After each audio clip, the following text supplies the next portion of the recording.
Welcome back to my cluttered table of hiking goods. In the first video we went over, in my opinion, the 5 most important things that you need in order to even begin hiking. This installment, what we're going to be going over is the next 5 things, in my opinion, that you should invest money in and clear some of this nonsense off the table. We're going to be dealing with rain gear, somewhat inclement weather gear. I'm not going to be getting into everything. I'm just going to say that there's things that you should invest money in. First thing is rain gear, because literally it rains almost all the time in the mountains. If you're there for 2 or 3 days or nights, you're almost guaranteed to encounter rain, mist, guaranteed. It doesn't really matter how much you spend, it just needs to be comfortable, and packable works as well. I believe this is the McKinley Large Aquamax. Nice but heavy, but it works. Comes with pants. I purchased Frog Togs. Lightweight, packable. You can squish this up, or you can flatten it out and make it thin to pack away in your outer pouch of your pack. I wore this for probably 70% of the trip to the Athabasca Pass. Not one issue. When rain gear states that it's breathable, you'll get this mesh fabric between the shell and you, and that makes it breathable.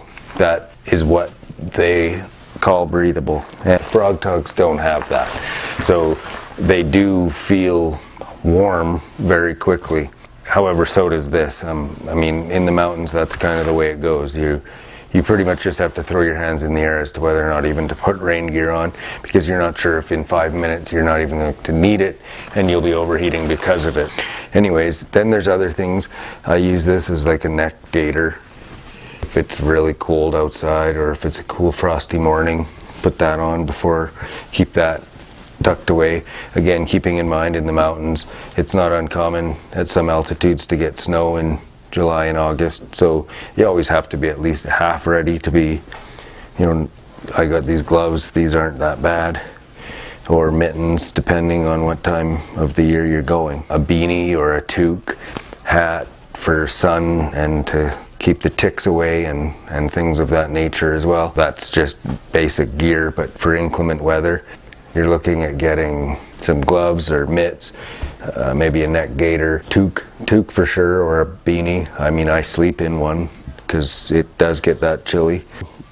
You can also invest in a puff jacket or a packable down jacket. I'm sure that the more money you spend on it, the better jacket you actually will be getting. The better quality, the better down, the better everything about it. This is quite literally just something I picked up for like 50 bucks, 40 bucks. So it's quite a bit of garbage, to be honest with you. I do bring it because, again, it can get chilly quite quickly over a short period of time when you're in the mountains. It's in a waterproof bag, or it's in even a Ziploc bag. I mean, that's the key, because if it gets wet, it's completely useless. But again, that's not a bad idea to get something like that. We go into bear country, so we need deterrents. Bear spray, again, one sticks on my bag, as well as a bear bell. And this one is in my tent. I guess it doesn't need to be this big, but I don't have a smaller one. So this comes with me, so that when I'm in camp and my bag is in the tent, I have this belt, and my bear spray or the horn can come with me. Generally the horn's for kind of night, middle of the night, somebody's scrounging around outside your tent, you can give it just a little whirr and scare the tits out of them. Bear spray obviously isn't really good to use in close quarters, but it's better than nothing, as long as you know what you're doing when you use it, and you know the wind and everything. So in certain circumstances it is a little bit goofy to use, but at the same time it's our only means of defense, so I take it and I appreciate having it. There's bear bangers and flares. The bear bangers, I fired one of these off. It's loud as hell. It's like basically a shotgun. And for what I use and how I camp, I don't necessarily think that that's an asset to me. Because even where most of the campsites are located, you're not going to have an opportunity to fire one off in order to scare a bear. It's not going to be far enough away before it's too close for you to shoot one of those. I mean, they travel quite a distance and it makes quite a loud bang. So unless you're trying to scare one off from coming up a long road or long path or trail that you can see, like it's substantially long, it's kind of useless. So I don't worry so much about bringing these. I do keep this other stuff, however. And I obviously, as I mentioned, I keep a bear bell. That's just to keep them notified of something is coming down the path. Believe me, you don't want to startle them by coming around the corner. You'd rather them hear you. It does get annoying, and trust me, when you hear it for 3 or 4 days straight, it's what you hear for 3 or 4 days after. But it does work. It's not meant to scare them. It's meant to just make noise while you're approaching them. A whistle. Don't forget, bug deterrent is just as equally important. I have a bug net. These I have this little pouch with that extra stuff in it, and it with a granola bar or some snacks once in a while, and this fits nicely in the water bottle hole of my pack, and it's easily accessible with the strap. And when you have enough stuff in it, it actually is solid enough to fit back in without too much effort. So I have lip balm, whistle, head net, just some of the stuff, a lighter, some of the stuff that I might need to get to fairly quickly. You can bring sunscreen if you want. I don't generally go anywhere where sun is going to beat down on me for a long enough period of time where I feel I need to be covered with this. Although, who knows? I don't know where I'll always go. So bear bangers I don't generally bring, although for the right situation it would make perfect sense. This is just, again, a little air horn. Makes probably a lot of noise for a little bit of time. That always kind of scares me because I'm not actually sure how it works, but that white button seems pretty exposed for when you're pushing it into a pack and whatnot. I'm scared it's going to go off one day and freak me out. But bear spray, again, it's important to know how to use it prior to just going out with it and thinking that you know. I mean, there's this trigger you need to remove, and you need to make sure the wind is proper, and yeah, because you don't want this in the face if you're already concerned for what's happening around you. So that's another story, another day, but that goes through rain gear and inclement weather gear and deterrents. So bug deterrent, don't think that the bugs don't get nuts out there. They get crazy. So I use a head net, I use bug spray, bear horn, bear bell, and whistle. So that's the deterrents. And when I'm at camp, there is a pouch that is probably similar to this. It's something like that, and I just kind of keep it in the tent with me, and it'll have all the stuff, like I say, all the quick access stuff that I'll need.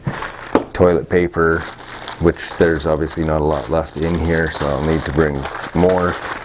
Toilet paper, if I'm gonna bring sunscreen, the bear horn, the bear spray. There's things like a light, which I'll get into. The headlamp that I have is a black diamond spot. Again, no particular reason. This is the one I came up with. I wasn't willing to spend a whole bunch more than this one cost at the time, but it is something that I keep in the comfort bag. It's just something I don't ever have to worry too much about hiking at night, but in the event that I ever had to get the hell out of Dodge, and it was the middle of the night, or you needed to just get up, take a piss, see what the heck's going on, if there's some noises outside that you're not sure of, things of that nature. It of course will get in, like I said, these aren't reviews or breakdowns of the equipment, so I'm not going to get into too much depth, but of course, as most of them, they do have different settings and different lights and different modes and whatnot. But again, we'll get into that at a later date. This can light up my entire tent, or I can do whatever I need inside the tent. You can dim it, you can put it in the screen up top above my head in the tent that allows me to put this in it, and it kind of illuminates the entire tent. Everybody needs a water system, which is the next thing we're going to talk about. So we've done deterrence, a light, rain gear and inclement weather. Now we're going to get into water and supply. First of all, everybody needs some sort of filtration system, whether it's just a simple Life Straw, whether it's a simple Sawyer Mini, whether it's one of the more expensive pump units. Each filtration system has its own ups and its own downs, and some of them are significantly different than others. The cartridges last a lot longer in some than others. Some once they get jammed up, you have to spend quite a bit of time back flushing them to get them free of debris in order to use. I would much rather spend this kind of money. It's probably $25, $30. I'd buy 10 of them before I would spend $400 on some crank pump, to be honest with you. This quite literally could screw onto any lid. You fill this with creek water, lake water, whatever, and you literally can just draw it right through here with like a straw, and it's clean. It does its thing. It comes with a syringe to back flush. It's whether or not you want to bring that with you or not. It depends on how much water you feel you're going to need to put through here. Obviously, if you have a bladder in your backpack, you want to make sure before you leave for the day that it's filled, because it's kind of a pain in the ass. This is a 3-liter hydration pack from Osprey. The only thing that has failed on it is this magnet goes on your strap, and that magnet has pulled out of that housing midway through my last hike. That was a little bit of a letdown that occurred. I glued it myself with probably too much glue. It hasn't failed on me yet, so we'll see how that goes. But again, these things are fantastic. It just doesn't make much sense to have to haul out a water bottle all the time if this is an option for you. I have these water bottles. These are the Hydro Pack 1 liter, and you literally just twist it. It closes in on itself. I usually carry these with me because, as I said, I don't carry water with them unless I don't know where the next water is before camp, and I know my camp's coming up. Then I'll scoop 2 of these, hang them on here, because I do use it for cooking water. You need to boil some water for your food, and there's no need to utilize your drinking water if you could just carry 2 liters of water to camp from wherever you're going. And when you're not using them, you pack up smaller than any big Nalgene bottle, or something that you really can't do much else with when it's in its full size and empty. These I prefer much more. One thing about these particular ones, there was a complaint online that they do tend to hold on to their manufactured taste or smell when you drink the water out of them. But again, I've never really utilized that for a drinking water vessel. I've carried my water in it, either out of a river or after being boiled. The one complaint again is this lid. Wish it had some sort of tether, because I could imagine losing that in a river or something, and then it literally deems this thing quite useless. But the Hydro Pack 1 liter is perfect. Sawyer Mini is my choice of filter for now.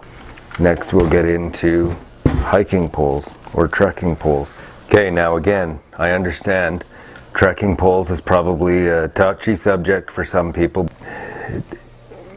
This again is one of those things that if you do choose to use, do some research, and don't be afraid to spend a little bit of money if you're expecting it to perform like some people expect them to perform. If you're trying to pole vault a 175 pound, 180 pound man with a 30 pound pack on, one pole over a river or something, come on. I mean, they're for stability and they're to help you up and down a hill, and you don't need to get expensive ones, but they do come with different mechanisms. These ones are just over like a cam, like a squeeze.